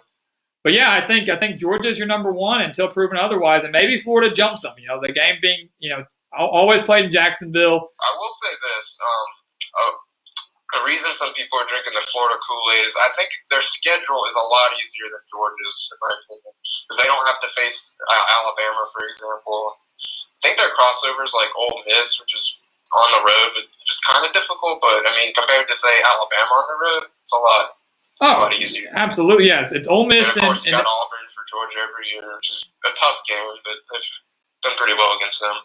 They have played well against Auburn, but I mean, yeah, you're drawing Alabama, Auburn for Georgia compared to Ole Miss, and LSU will be tough for Florida. But I mean, yeah, all in all, it's still probably. I mean, chances are it's still probably going to come down to who wins the cocktail party. But I mean, people will reference the schedule as a reason for giving Florida a slight edge in the East, but in the end, I think it just comes down to that game. And right now, I still give Georgia the edge, talent, but. We'll see. Yeah, you're exactly right. I mean, I'm excited for it. I think that game is on Halloween, if I'm not mistaken. It is on Halloween. Yep. No, that's gonna make it. It falls right around my birthday, so I always know right when it is. That's perfect. Hey, and you've had a great birthday present in the past 3 years. Yeah. But yeah, so wrapping that up, Sam. We'll kind of run through the rest of the SEC East real quick. We hit Georgia, Florida 1 and 2. I think number 3. I'll go with Tennessee for number 3. I think they're getting up there, at least talent-wise. I think Pruitt's gotten them going the right direction. So exactly. I think you've got to have Tennessee. I still think there's a pretty big gap between 1, 2, and 3. Oh, there is. Look, Tennessee's not to the point yet where they can, I said they might be able to pull off an upset against Florida, the game being a Neyland, being so early in the year. Yeah, true. It's a tough place to play. I don't know, but yeah. But I'm not – I agree. I think there is a pretty big gap there, although the gap's closing with the way Pruitt's recruiting. I mean, the gap is closing quick. They got a good class coming in right now. They do. I mean, for the next few years, they've got a few good ones coming in. So he's doing a fantastic job. And I think right below Tennessee, you've got Kentucky, unless you think otherwise. I got to talk about Terry Wilson. A lot of people forget about him. I mean, he was the leader of that offense with Snow back in 2018. Won 10 games, was it? Yeah, they won 10 games and beat Penn State in the Citrus. People probably forget about him. They could pull an upset or two. We'll see. Yeah, well, I'm with you 100%. Kentucky, what Mark Stoops has done with Kentucky. He's done a phenomenal job. It's unbelievable. A place like Kentucky. Yeah, I mean, that's clearly a basketball school, and their football program really hadn't been too relevant before he got there. And then last year, I think it was one of his best coaching jobs ever because Wilson does go down. They lose all their quarterbacks, and you got to go with Lynn Bowden at quarterback. And still won, 8 games, I think? Won the Belt Bowl over Virginia Tech? I think it was 8, yeah. Yeah, so, I mean, that's unbelievable. Now you actually have a legit quarterback under center with Terry Wilson, who is an offensive line too. Dual threat with a solid offensive line. And, and the defense usually for Kentucky with Stoops being a defensive mind is usually fairly solid. So do they have Florida at home this year? They got to go to the Swamp this year. Okay, well. They did it in 2018. That could be a underrated game. Keep an eye on. Well, yeah, I did not think Kentucky. I didn't think they stood a chance in 2018. Didn't think they had a chance to go in. So did I. That was a shocker. And then they nearly beat them last year too. I mean, that was in. Yeah, they should have. If Felipe Franks didn't go down, I'm sold they would have won that game. Yeah, I mean, Felipe, man, he was solid with Florida, but Trask is a much better leader and better decision maker. So. You look at that, and then 5, 6, 7. I think you got to go South Carolina, probably 5, and then Missouri, then Vanderbilt. Yeah, Vanderbilt's clearly the worst. I don't know what they're doing. Mason's probably gonna get fired after this year unless he pulls out a miracle.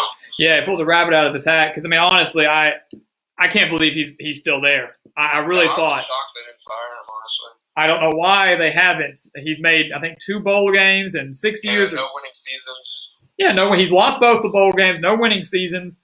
And every year you think maybe Vanderbilt will improve a little bit. They seem to take a step back. Yeah, last year, I was a little optimistic about them. They had three. They had Lipscomb, Pickney, and Vaughn. I thought their offense would have been a lot better than it was. I did too, and I think they had. Not that he was anything too special, but Riley Neal, transfer from Ball State. Yeah. And none of that. Going into this year, we have no idea who their quarterback's going to be really. So. No, yeah, that's too many questions. Better be good. You got to hope. Look, I think Mason doesn't think he's fighting for his job. Surely he knows, but he definitely is. There's without a doubt. He'll certainly get a DC job somewhere if he loses his job. But oh, no doubt. He'll get back on his feet really quick. But of course, you want to try to stay a head coach. You want to try to keep that job. That's a tough place to coach. It's hard. People compare him to what James Franklin did. It's really hard to do what he did a few years ago. Well, it is. Vanderbilt. What James Franklin did was unbelievable. But Vanderbilt is at a disadvantage just because of their academic standards, and funding, of course, isn't as high as some of these other SEC schools. Then you have the high academic standards to go on top of that, and it doesn't work out in their favor. I think it'll be the sign of the apocalypse if Vanderbilt ever makes the SEC championship. That would be insane. So, man, let's hit on Will Muschamp. You think this could be his last year? I think Muschamp. We've talked about that on the Hot Seats video. He's a solid coach, nothing spectacular. He's solid. He's just been dealt a horrible hand with injuries and the schedules. Last year's schedule was brutal. And this year's schedule is once again extremely brutal. I think they got to go to LSU on the road. They do. They've got LSU, and of course you're playing Georgia and Florida within your division. You've got Clemson to close out the year. It just doesn't work in his favor. I think if he doesn't get to a bowl game, I think he's done. I don't think that's as much of reflective on him as a coach. I just think the talent just simply isn't there. Which as a coach, you have to recruit. You've got to build that talent. Yeah, he's got some big time guys, but overall, he's still pretty behind. Yeah, and I think he's got to be 6-6. I think it's enough to save his job with the schedule that he's got. You should still be able to get 6-6 with that talent, man. You should, and I honestly think, Sam, I think if he doesn't beat Georgia last year in Athens, he may have been let go. Yeah, that was tough. I'll never forget. I didn't think the Specs would miss. Oh man, yeah, that was our ticket to the playoffs. I'm convinced we went go 12-0, still lose to LSU, we would have gotten in. Do you really think you still would have come in as the 4 seed or the 4 team? Yeah, for sure. Because they still even compared us to Oklahoma, even with 2 losses. If we were 12-1, just a loss to number 1 LSU, I'm convinced they would have put us in. But I would respect. Because no one was beating LSU last June. I think the committee would have had to realize that. Cards we were dealt with in the SEC. Nothing you can do about it. No one was beating them. No, not a chance. Not a chance.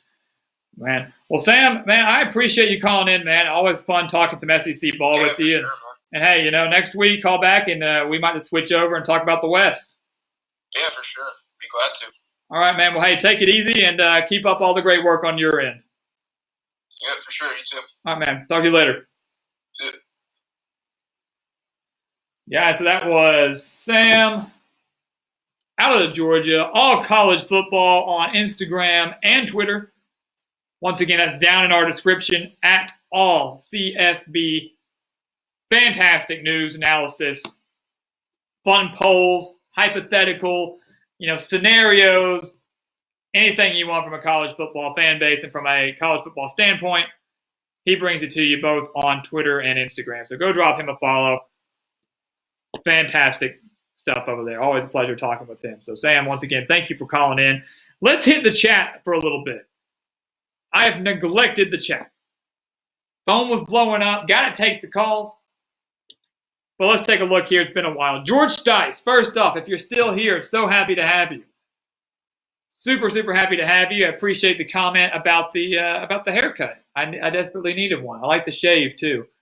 Looking at it now, I think the shave is it complements the haircut a little bit better. So, George, happy to have you. Hope all is going very well. John Hopkins, big-time Kentucky fan. How do I think Terry Wilson will improve this year? John, coming back from an injury like that is super, super tough. It's not easy. So I think within the first few games for Terry Wilson, you've got to look at him and you've got to see how mobile is he. He was a relatively mobile quarterback before he went down with his injury. So how well is he moving? How well can he step into his throws? That's the biggest thing that I'm looking at Terry Wilson for in 2020 is how nimble does he look coming off this injury that he suffered back in 2019? And secondly, he had a decent deep ball, but I'd like to see him be a little more accurate just across the board. A little more accurate. And then I want to see Mark Stoops in Kentucky. I want to see him utilize him more in the run game. We talked about his mobility. He's not the fastest guy out there.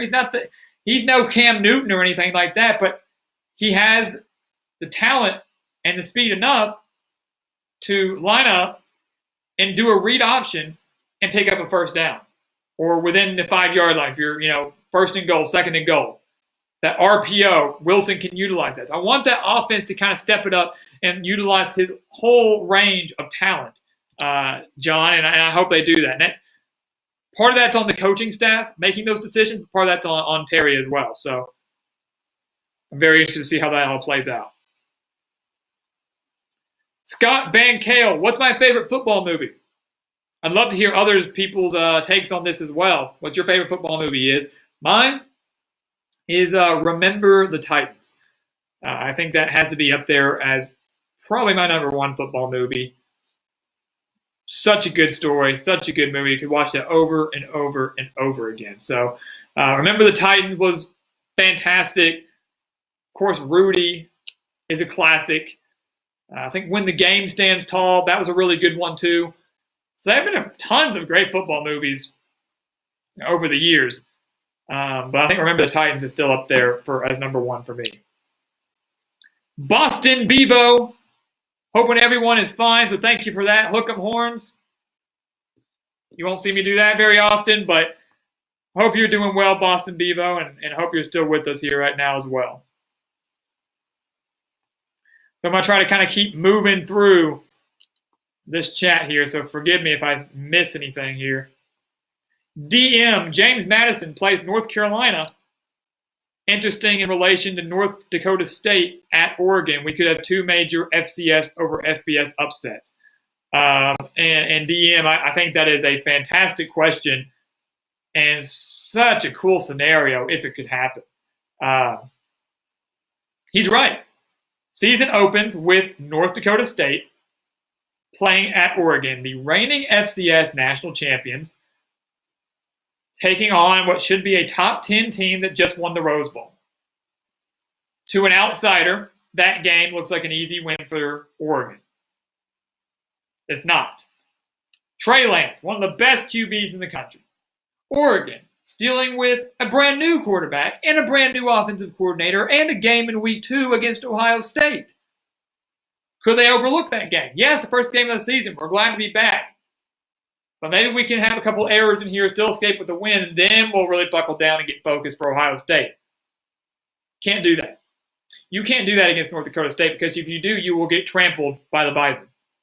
You absolutely will get trampled by them.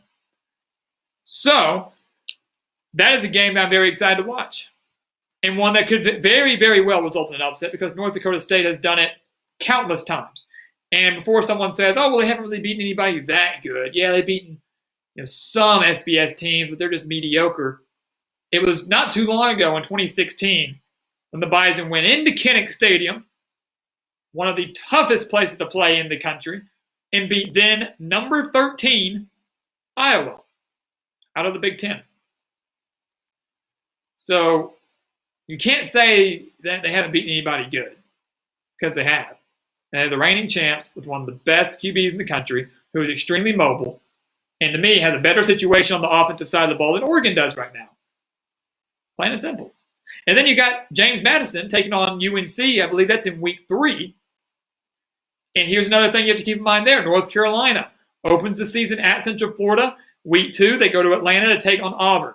James Madison is North Carolina's first home game, and they could very well be 0-2 going into that home game. If their spirits are down, they're not hyped. If they look at that and they're like, we're 0-2. We had such high expectations. We're 0-2. Season's done, even though it's not. Still win the Coastal.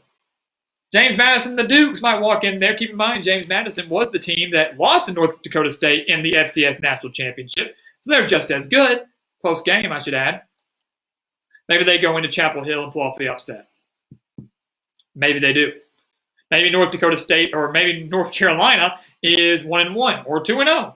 And maybe they don't overlook James Madison and get the win and improve to 2-1 or 3-0. The point of the story is the top two teams in the FCS, North Dakota State and James Madison, are playing two elite teams at the FBS level in their house, Oregon and UNC. And I would not be surprised if at least one of them results in an upset. Would not be surprised one bit. Be awesome if both of them could do it. And to me, that once again would just show the beauty and the, how unpredictable college football really is. All right. So DM, fantastic comment. My thoughts on that are I want to see it. I think a lot of people want to see it, except for Oregon and North Carolina fans. But for the casual fan or for a guy that just loves chaos, bring it on. Go FCS. Go Bison and go Dukes. And how cool would it be, too, if they each pulled off that upset, just hypothetically, pulled off those upsets, and then met again in the FCS National Championship? How cool would that be? That'd be pretty awesome.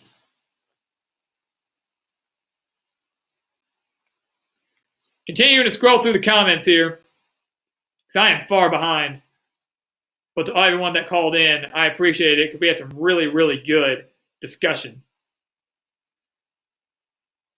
Quentin Colley, first off, super glad to have you here. Nick Saban will retire after the 2020 Iron Bowl. Bo Nix will be the most improved quarterback in the nation. Quentin Colley, you will be the next gridiron expert if that happens. Bo Nix being the most improved QB in the nation, I'm not maybe disputing. Could happen, could not. Nick Saban retiring after the conclusion of the Iron Bowl? I don't know. I do not know about that. That would send shockwaves throughout the college football world. Who knows? Will Burrow. I don't think I missed one of your comments here earlier. But super happy to see you here. Super pumped to have you here with us. Texas has been 10 in recruiting for the past 3 years, so Baylor isn't really. Oh, never. I'm not getting into that. He's going at it with Scott Bankale. Scott and Will going at it a couple minutes ago about Baylor and Texas within the Big 12. So I'll let you guys handle that. But Will going out there saying Baylor will not win the Big 12 for the next decade. Texas is on the come up. Are they back? Who knows? But they are on the come up, he says. Oklahoma, always going to be good. Iowa State and Oklahoma State all have better chances than Baylor. So Will Burrow coming out with some good. He's firing some big-time Big 12 talk right here. Jeff Wilson, if you're still here, once again, good to have you. Usually one of the first people to comment on our videos, which, of course, scheduled previews will resume tomorrow, starting with the 15th ranked team and working our way up next few weeks. Who do I think will win the American Athletic Conference? I think you have to look at it right now as a Memphis or a Cincinnati. Those, to me, are the top two teams within the American Athletic Conference. Central Florida is certainly up there as well. I think those are your top three teams. I don't think anybody else wins it. I think it's Memphis, Cincinnati, or Central Florida. And if I haven't predicted anything yet, I haven't broken down schedules, I haven't done wins and losses for each American Athletic Conference team. But if I'm just spewing out a name right now that I think wins the American Athletic Conference in 2020, it is the Memphis Tigers. But once again, do not hold me to that because that could very well change here in a few months.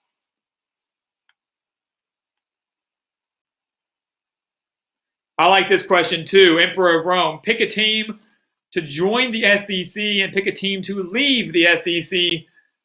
I love conference realignment. I just like to think about it. How cool would it be if someone joined this conference?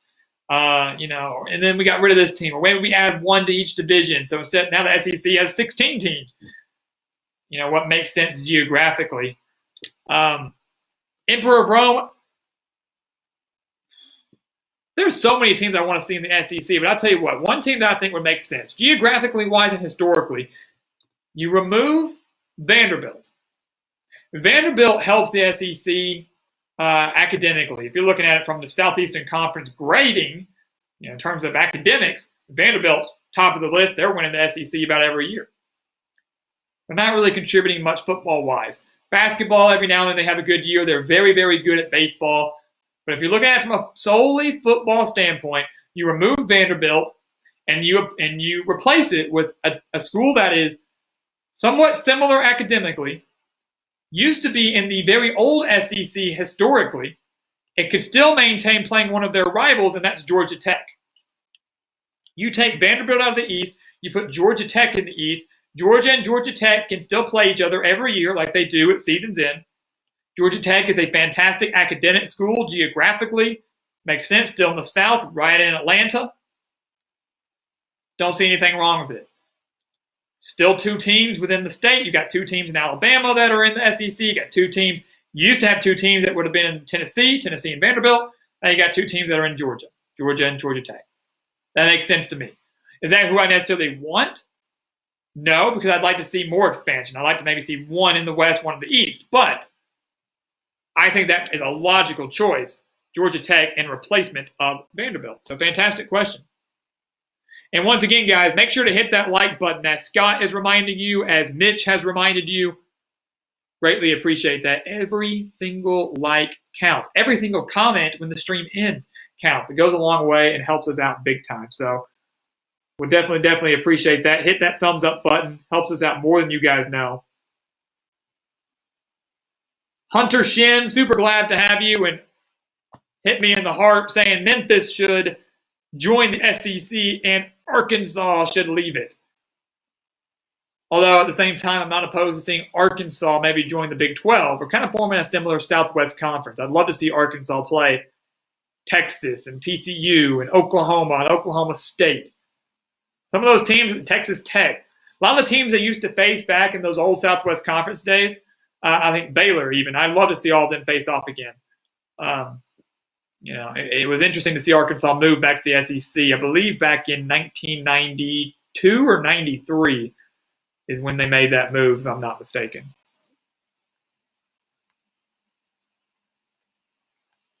So continuing to roll through here.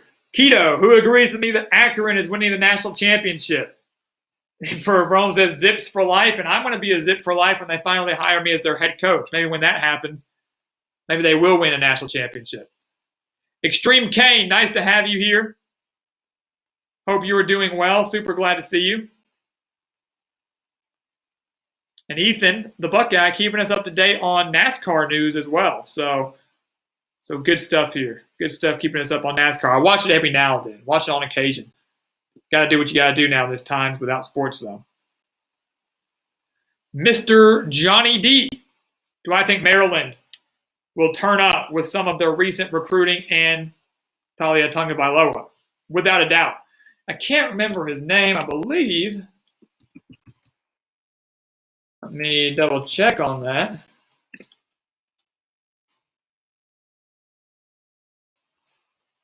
Yeah, Raheem Jarrett, guys. You got Tua, or Talia Tagovailoa, and Raheem Jarrett, who was one of the top wide receivers in the entire country. Many thought he was going to LSU, decided to go to Maryland. You've got a great quarterback in Tagovailoa. You've got a great wide receiver in Jarrett, and you've got Mike Locksley, who's a brilliant offensive mind, who worked with Tua and was great at Alabama as offensive coordinator. So, yeah, I think Maryland's going to turn up. I think Maryland's going to take major steps forward. Whether that comes now in 2020 or whether it's next year, I don't know. And do I think Maryland's going to have enough to overtake Ohio State and get to the Big Ten championship and maybe win it? Probably not.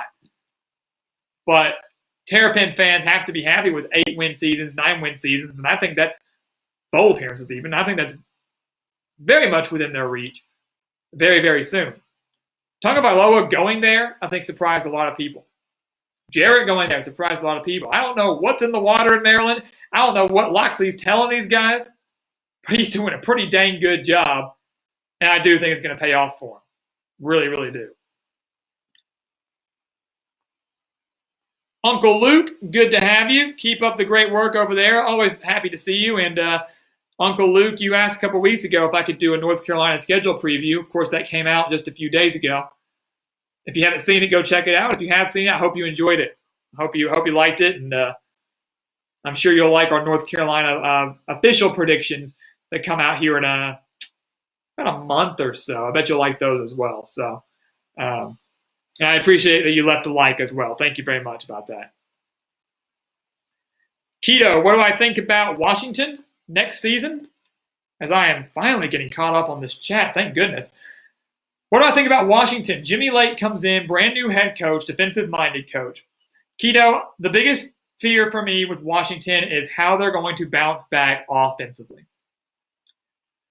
Because if Jacob Eason had stuck around for one more year, I wouldn't be too worried about the Huskies. I'd say, fantastic hire. Sucks that Chris Peterson left, but Jimmy Lake steps in. Defense is going to stay good. You've got an experienced quarterback in Jacob Eason.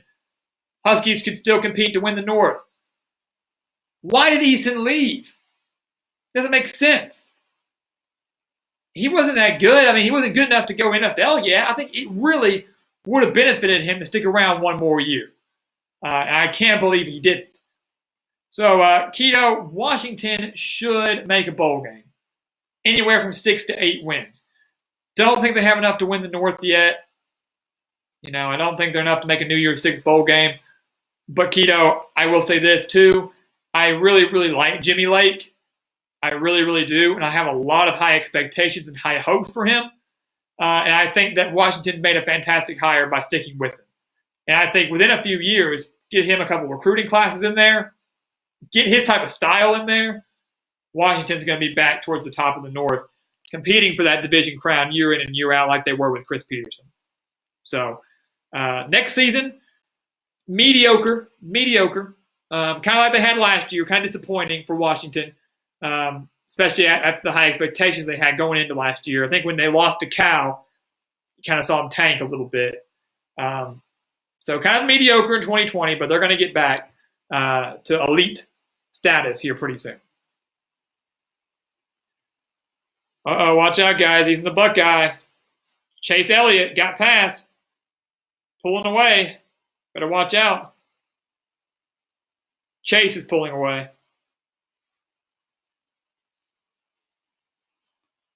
So picking up here back in the chat, Scott Bankale, if Arkansas comes back to the Big 12, the Big 12 needs to add another team, then we can go back to divisions, and I would love that. Some conferences do that. They don't have divisions, and it's just like we're going to take the top 2 teams. That's cool, I guess. I prefer divisions. I like the way the SEC has it. I think the cross division can be a little bit different because I think it's sometimes unfair. A team like an Alabama would draw Missouri and Vanderbilt out of the East, while a team like maybe Arkansas or Mississippi State would draw Georgia, Florida, or something like that.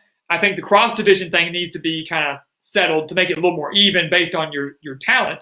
But I do like the division standpoint. East Division champ, West Division champ, North, South, whatever it is.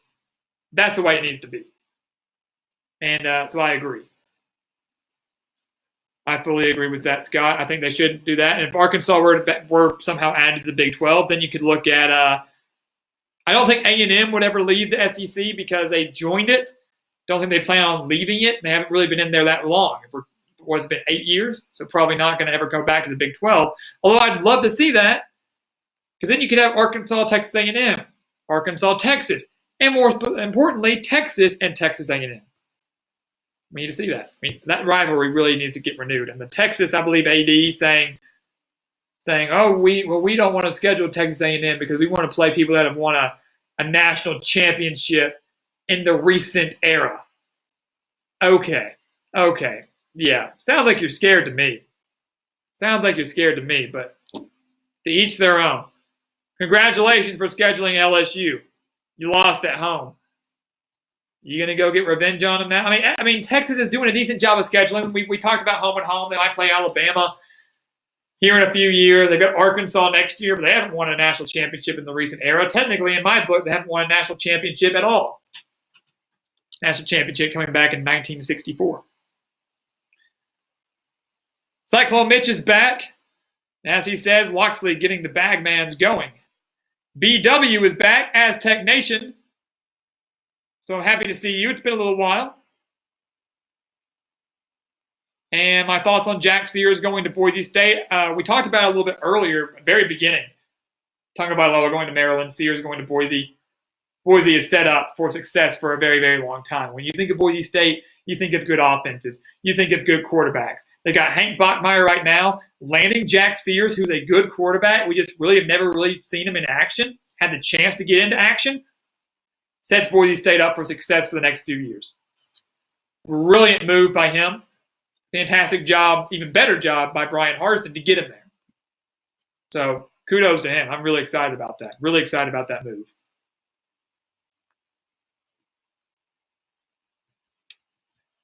And we're going to hit the last few comments here. On to that. Let's see what we got here. Ethan's going to be raging. He's upset about the NASCAR race, I'm sure.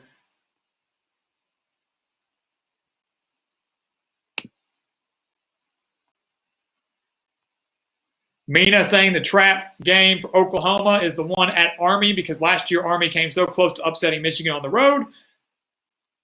So she could see Army upsetting Oklahoma at home this year. Well, Mina, another thing you should add too is 2 years ago, Oklahoma played Army in Norman and almost lost 28-21. 28-21 in overtime. And I know that was a different Oklahoma team than we're going to see now. That was certainly a different Army team than we're going to see now. But Jeff Monken's doing a fantastic job over at West Point. And I think little interesting matchups like that, you know, when you've got an elite top 10 team going to tiny Mitchie Stadium at Army, you know, those are environments and trap games that are ripe for upsets. Because Oklahoma has more talent than Army. You know, Oklahoma has better facilities than Army. But doesn't mean they can't go in there and lose that game. I'm pretty excited about that one. Spencer Whitford, good to have you here. What's going on? You know, just running a little over an hour and a half here as we are soon to wrap up this live stream, but glad to have you, Spencer, and hope everything's going well. And Mr. Johnny D, fantastic game. If I were free to go to one regular season game this year with coronavirus out of the picture, which game would I choose? And I think I have to stick with what I said my top game would have been last year. It's not the same matchup, but it's the same environment, and it's the Penn State whiteout game. I want to experience that atmosphere. So Ohio State at Penn State, coronavirus out of the picture, a sold-out whiteout crowd in Happy Valley between what are probably going to be two top 10 teams. To me, that's probably my number one game that I'd choose to go to. Probably my number one game. So many great games this season. So many great ones. But the night game in Happy Valley for the annual whiteout game is something that I've got to experience. Something I've got to experience when Penn State's still good and still contenders. So hopefully I'll make my way over to Happy Valley here in the next few years, and I can experience that type of game and that type of atmosphere. So that would be my number one game. Certainly love to hear everybody else's as well.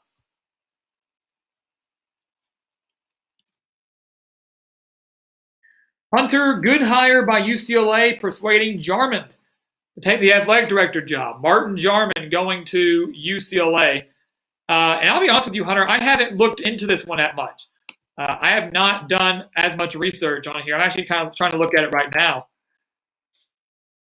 Kind of do a little digging on Martin Jarman, just kind of seeing where he came from and the kind of scenario that UCLA is dealing with a brand new athletic director.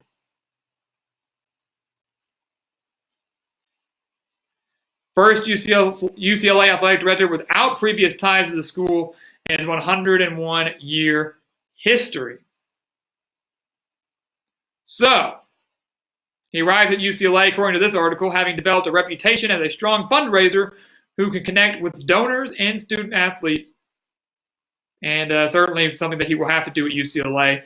He also is the first African-American to serve as athletic director at UCLA. So, look, Hunter, if I'm being completely honest, just based on this slight little article I just read, it does sound like a very good hire. And Keto, I see you, man. Nice talking to you. Keep up the great work on your page. We'll talk to you soon, I'm sure. Certainly tomorrow, I'm sure, with our next schedule preview. But Hunter, UCLA football has been tanking with Chip Kelly. Their basketball program has been mediocre. Mick Cronin's getting them there, but they're nothing compared to what they used to be. They need fundraising. They need leadership. And so bringing in a guy like that who is somewhat well-traveled and bringing in someone that hasn't had ties to the university, I think that's interesting. And thank you for that. He hired Jeff Hafley at Boston College, which I thought was a solid hire. I think we gave that a B or a B plus when we graded all those head coaching hires. So I think it's a respectable hire by UCLA. There is a pro and a con of bringing in somebody in 101 years that has been an athletic director that does not have ties to the school, doesn't really know the traditions, doesn't know how things work out in Westwood. So that's a cause of concern. But it could also be a positive. It brings a fresh look, brings a fresh opinion, fresh mindset. And I think that can certainly go a long way for UCLA. Sometimes you need that instead of someone that's been there for so long, been involved with the university and the program for so long. They're so stuck in their ways. We don't want to change this and we don't want to change that. I'm a creature of habit. I don't like change too much, but sometimes change is good.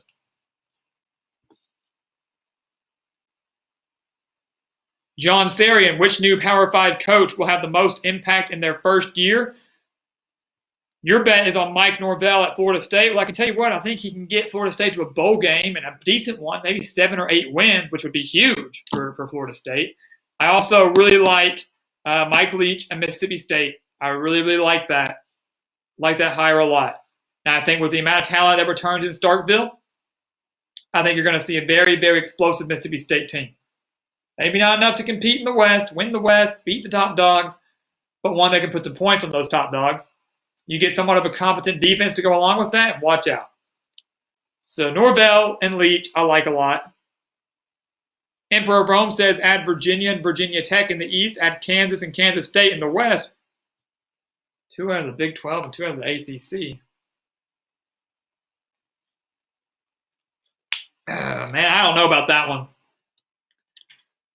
Kansas can't even compete in the Big 12. Emperor, how do you expect Kansas to compete in the West against Alabama, Auburn, LSU, A&M? Goodness. Now, Les Miles making his return to the West would be awesome. Maybe he turns them around and gets them competitive. Keep in mind, they were just a few plays away from a national championship back in 2007. But still,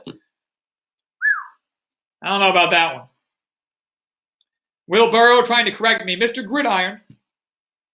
Texas last won a national championship in 2005. Probably the best game ever. No, Will. You misunderstood me. Arkansas hasn't won a national championship since 1964. I'm sorry if I wasn't clear on that. I apologize. We were talking about Texas trying to play national title contenders. They play Arkansas next year is what I was trying to say. Of course, Arkansas is not a national title contender and hasn't been in a very long time. Last national title came in 1964. Not Texas. I knew that. The Rose Bowl game. Arguably, as you said, one of the best games ever. Texas, USC, Vince Young, Pete Carroll. Fantastic.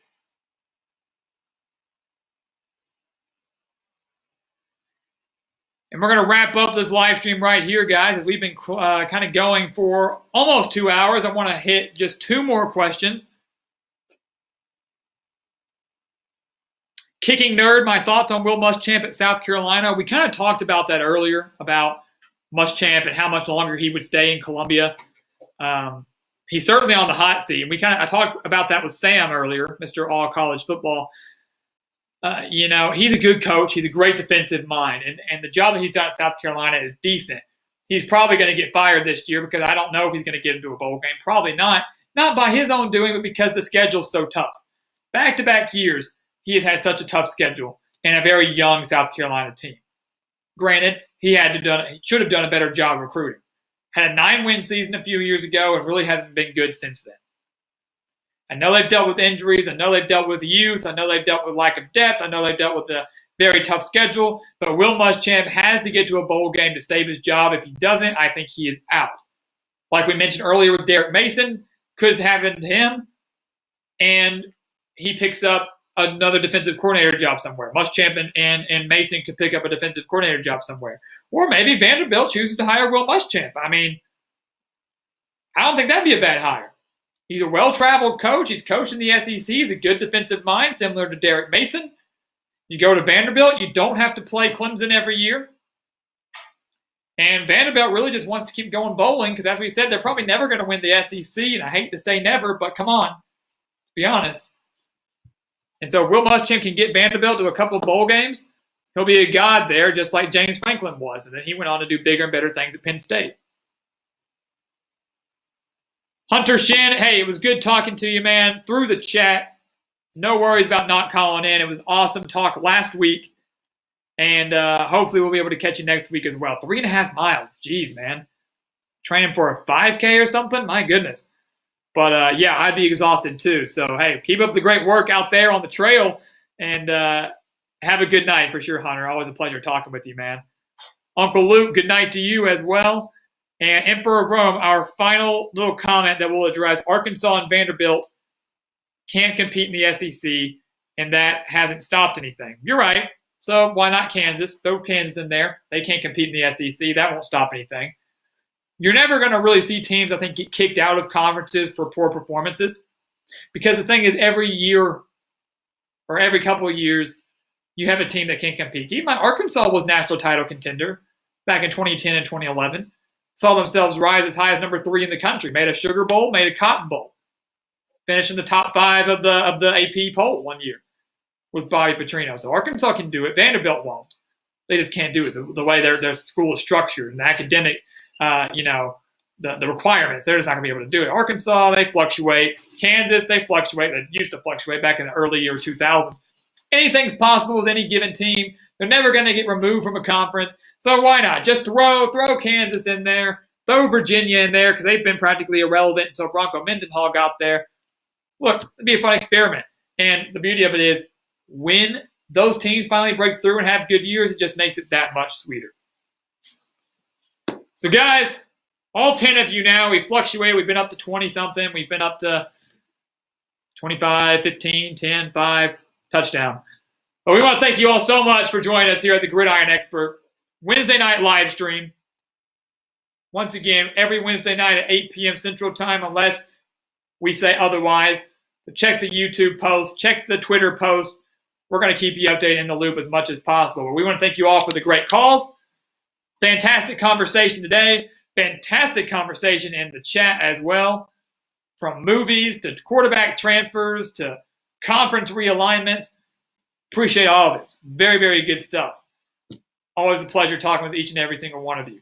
So as Scott says, make sure to stay safe out there. Thank you all so much for your support. Tomorrow we resume our schedule previews, starting with our 15th ranked team in our way to early top 25. And that will range through for the next few weeks. And then June hits. A few weeks after that, we get back to predictions. And we will have an official date out on those here very, very soon. So make sure to stay tuned for that. But stay safe out there. Thank you all so much for watching and for your support. You guys all have a great upcoming Memorial Day weekend, as great as you can within all this quarantine stuff, and have a great rest of